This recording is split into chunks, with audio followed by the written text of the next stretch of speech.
ಶುಭೋದಯ. ಯೇಸುವಿಗೆ ಸ್ತೋತ್ರ. ಇಂದು 16 ಜುಲೈ 2025. ಈ ದಿನದ ಧ್ಯಾನ ಭಾಗ ಪೌಲನು ಕೊಲೋಸೆಯವರಿಗೆ ಬರೆದ ಪತ್ರಿಕೆ 1ನೇ ಅಧ್ಯಾಯದ 20ನೇ ವಾಕ್ಯ. ಕೊಲೋಸೆ ಸಭೆಯ ದೇವಜನರಿಗೆ ಪೌಲನು ಯೇಸು ಕ್ರಿಸ್ತನ ಕುರಿತಾಗಿ ಹೇಳುತ್ತಿರುವ 7ನೆಯ ಮತ್ತು ಕೊನೆಯ ಶ್ರೇಷ್ಠತೆ ಅನ್ನುವಂಥದ್ದು ಸಮಾಧಾನವನ್ನು ಉಂಟು ಮಾಡುವವನು ಎಂಬುದಾಗಿ ಆಗಿದೆ.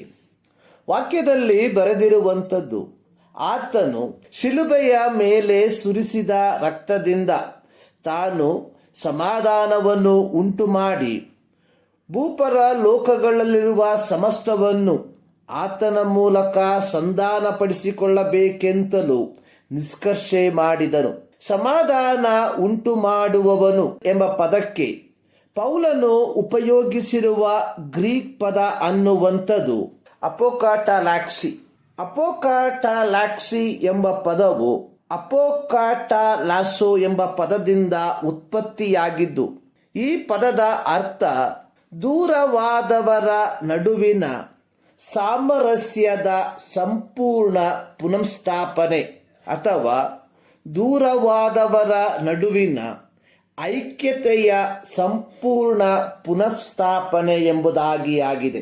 ಈ ವಾಕ್ಯ ಭಾಗದ ದೈವಶಾಸ್ತ್ರ ಹಿನ್ನೆಲೆಯನ್ನು, ಥಿಯಾಲಜಿಕಲ್ ಬ್ಯಾಕ್ಗ್ರೌಂಡ್ ಅನ್ನು ಕಲಿಯುವಾಗ ಆದಿಕಾಂಡ 3ನೇ ಅಧ್ಯಾಯದ ನಂತರ ಮನುಕುಲ ಸೃಷ್ಟಿಕರ್ತನಿಂದ ದೂರವಾಗುತ್ತಿರುವುದನ್ನು ನಾವು ಗಮನಿಸಬಹುದು.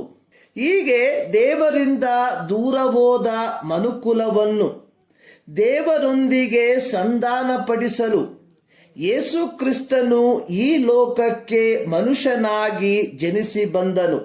ಆತನು ತನ್ನ ಮರಣದ ಮೂಲಕ ನಮ್ಮನ್ನು ದೇವರೊಂದಿಗೆ ಸಂಧಾನಪಡಿಸಿದ್ದಾನೆ.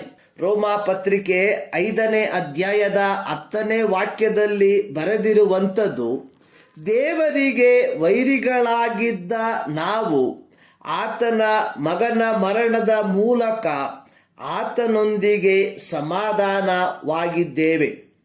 ಇಲ್ಲಿ ಯೇಸು ಕ್ರಿಸ್ತನು ಶಿಲುಬೆಯ ಮೇಲೆ ತನ್ನ ಕೊನೆಯ ಹನಿ ರಕ್ತವನ್ನು ಸುರಿಸುವುದರ ಮೂಲಕ ನಮ್ಮನ್ನು ತಂದೆಯಾದ ದೇವರೊಂದಿಗೆ ಸಮಾಧಾನಪಡಿಸಿದ್ದಾನೆ. ಹೀಗಿರಲಾಗಿ ನಾವು ತಂದೆಯಾದ ದೇವರೊಂದಿಗೆ ಸಮಾಧಾನಗೊಂಡಿರಲಾಗಿ ಈ ಸಮಾಧಾನದ ಸದ್ವರ್ತಮಾನವನ್ನು ಇತರರಿಗೆ ಸಾರಿ ಅವರನ್ನು ಸಹ ತಂದೆಯಾದ ದೇವರೊಂದಿಗೆ ಸಂಧಾನಪಡಿಸುವ ದೌತ್ಯ ನಮ್ಮ ಮುಂದಿದೆ ಎಂಬುದನ್ನು ಮನಗೊಂಡು ಜೀವಿಸುವಂತವರಾಗಿರಬೇಕು. ನಾವು ಸಾರಬೇಕಾದಂತಹ ಸದ್ವರ್ತಮಾನ ಶಿಲುಬೆಯಲ್ಲಿ ಮರಣ ಹೊಂದಿದ ಕ್ರಿಸ್ತನಿಂದ ಮಾತ್ರ ಆತ್ಮರಕ್ಷಣೆ ಸಾಧ್ಯ ಎಂಬುದಾಗಿ ಈ ಮುಂಜಾನೆಯಲ್ಲಿ ಸರ್ವಶಕ್ತನಾದ ದೇವರು ಈ ಮಾತುಗಳ ಮೂಲಕ ನಿಮ್ಮನ್ನು ಆಶೀರ್ವದಿಸಲಿ.